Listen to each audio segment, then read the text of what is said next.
Olhares da Rua, o seu podcast sobre fotojornalismo.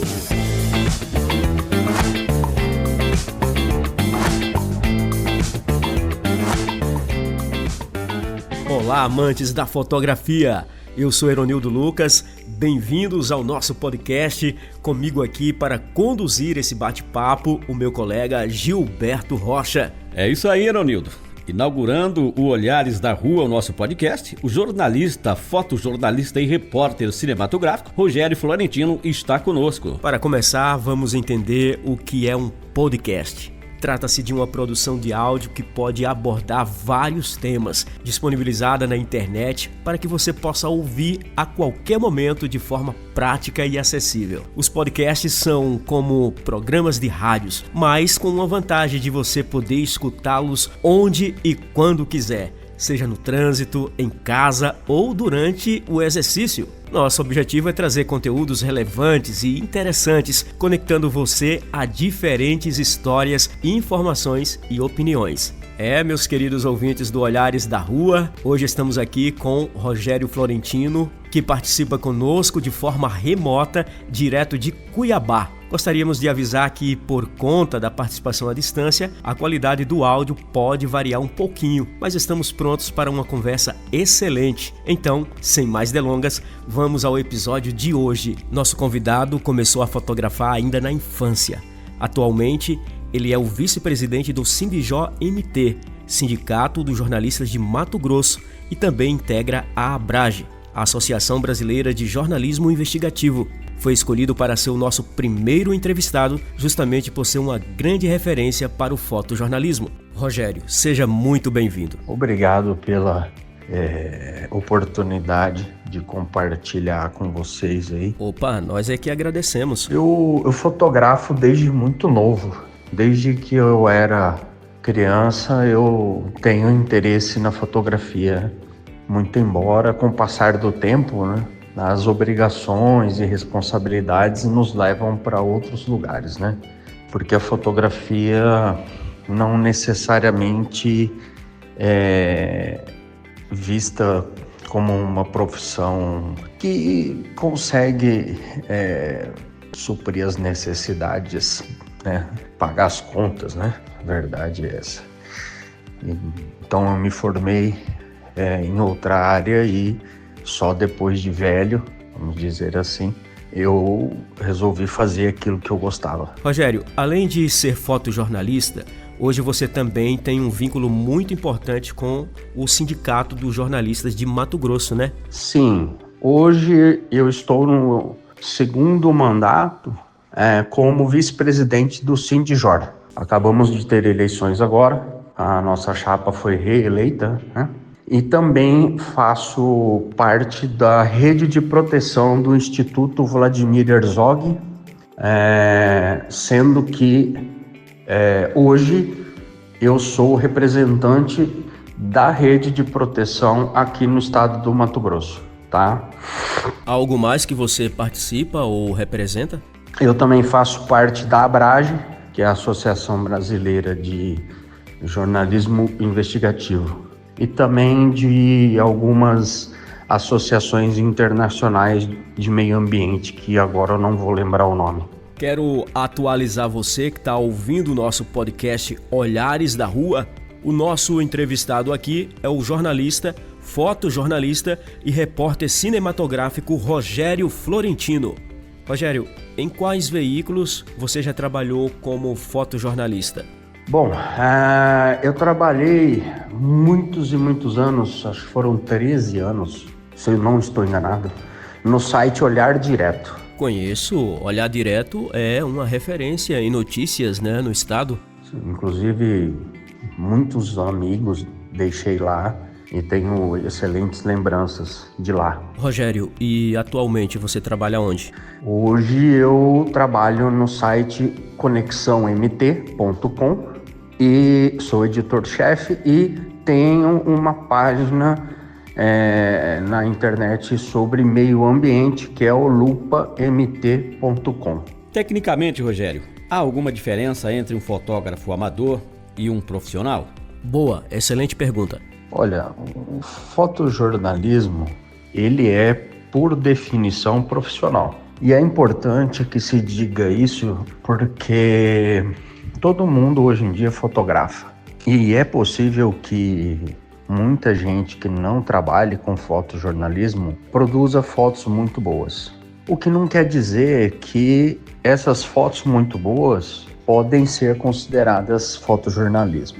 O fotojornalismo ele é ligado a um fato noticioso que é registrado de forma responsável, dentro de critérios éticos, por um profissional registrado. Mas por que isso? Porque uma imagem, ela pode definir muita coisa, né? Então, se você tem uma imagem, escreve uma matéria, tem uma imagem impactante, ela vai chamar a atenção, né? Porque a semiótica é assim, né? A imagem chama a atenção do leitor, ele lê o título da matéria, a imagem conversa com a matéria, chama a atenção e a pessoa vai ler a matéria. Então, supomos que essa foto ela tenha sido tirada de maneira não profissional, não no sentido técnico da palavra, tá?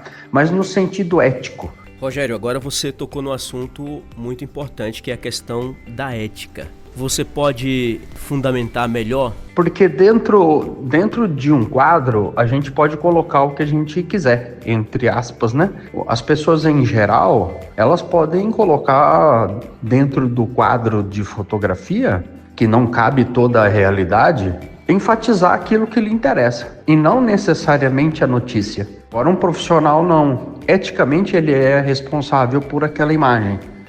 E ele pode ser penalizado caso ele faça manipulação daquela imagem, entendeu? Ou daquela notícia, né? Então, você tem um registro, você tem um sindicato, você tem um código de ética e disciplina. É, por exemplo, uma forma de fiscalizar esse profissional, né, Rogério? Garante a qualidade da informação. Isso funciona também para o jornalismo, tá? Em geral, não só por fotojornalismo. Então, por isso que é importante e é preocupante o fato de hoje, por exemplo, a maioria dos sites de notícia não terem um profissional específico para fazer essas imagens. Eles não têm, eles usam ou os próprios jornalistas, ou aí tudo bem, desde que seja um jornalista que esteja habilitado, né? Mas pior é usar foto de internet, foto que referencia, mas não tem uma garantia de veracidade, entende? Isso é preocupante. Bom, quero aproveitar também essa oportunidade e perguntar aqui qual é a dica para quem tem interesse de ser um fotojornalista. Se a pessoa quer ser um fotojornalista, ela precisa estudar. Hoje tem internet, você consegue ter uma quantidade de informação muito grande sobre esse assunto, você pode estudar e num determinado momento pedir o seu registro profissional na delegacia do trabalho, né?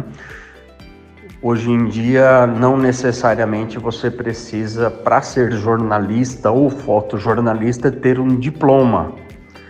A FENAGE tem uma ação que ela tem por interesse que seja obrigatório o diploma, mas hoje ele não é mais obrigatório por conta de uma decisão do STF, do ministro Gilmar Mendes. Então, entretanto, existem burocracias ainda para você retirar o seu registro. É um processo administrativo perante a delegacia do trabalho, onde você comprova, né, por publicações em jornais, em sites, né, que você trabalha naquela área, que você desenvolve aquele trabalho. Rogério, e o equipamento, ele é considerado importante para esse tipo de segmento? Bom, seria injusto, né? Ou até hipocrisia da minha parte dizer que o equipamento não é importante, tá? Um bom equipamento fotográfico é importante, mas ele não é o que define a atuação do profissional. O profissional, ele tem ferramentas, né? Hoje em dia, o celular é uma ferramenta importante. É possível trabalhar como fotojornalista usando o celular. É possível. Você vai ter algumas limitações, óbvias, né? Mas se você tem uma vontade assim, de trabalhar em veículos de comunicação em geral, você vai precisar aprender a mexer numa câmera, né, profissional. Provavelmente um site, por exemplo, de notícias não vai te contratar para você trabalhar 100% do tempo usando um celular.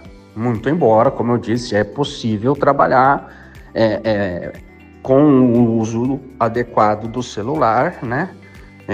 Hoje você consegue fazer um trabalho bom, com uma qualidade boa, mas ainda existem muitas limitações. Então, eu recomendo o uso de uma câmera, né? E o celular como um apoio, né? Uma ferramenta de apoio.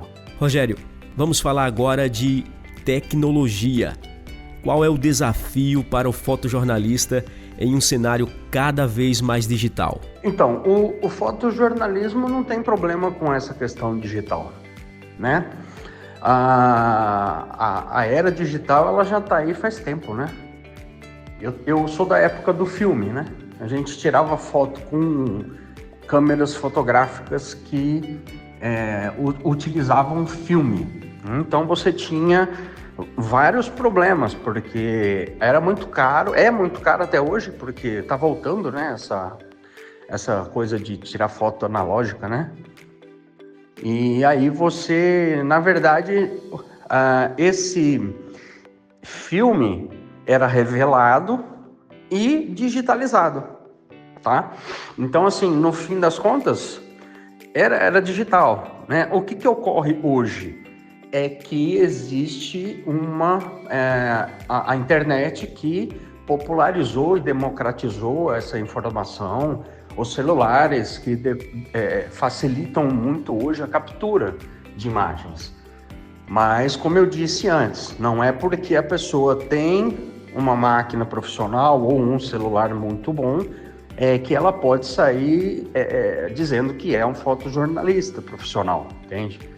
Porque existem regras, existem normas que permeiam essa profissão, como todas as outras, entende? Então você precisa ser habilitado sob pena de você estar incorrendo até em crime de você estar exercendo uma profissão que você não tem habilitação, como qualquer outra, como o dentista, como o advogado, como qualquer outro, entende?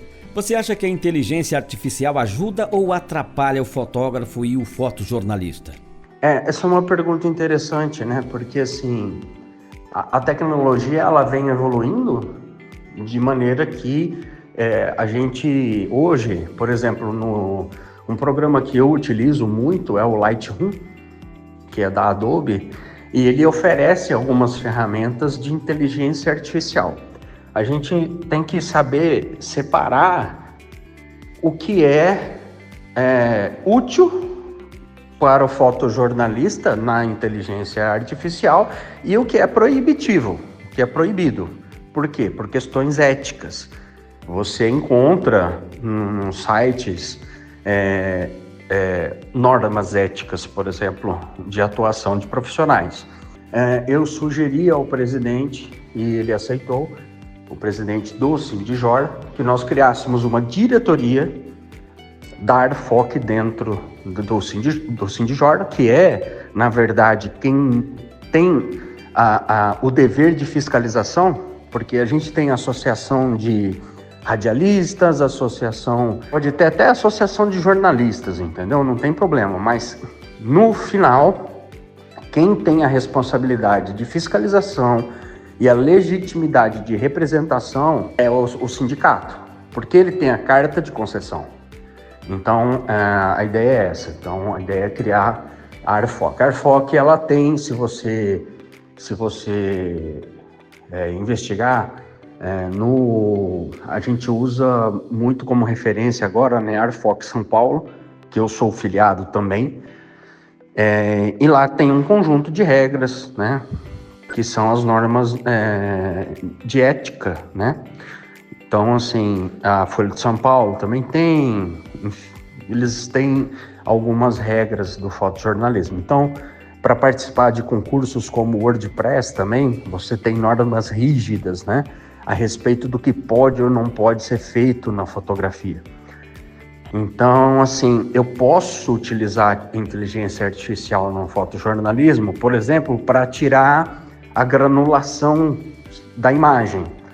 Isso já é um termo técnico, mas se eu utilizar, eu estou fazendo uma foto num ambiente que tem pouca iluminação e tiver que não ter uma iluminação adequada, ou um flash, eu consigo aumentar o ISO e isso vai possibilitar que eu faça o registro. Mas a foto ela acaba saindo com aqueles grãos, né?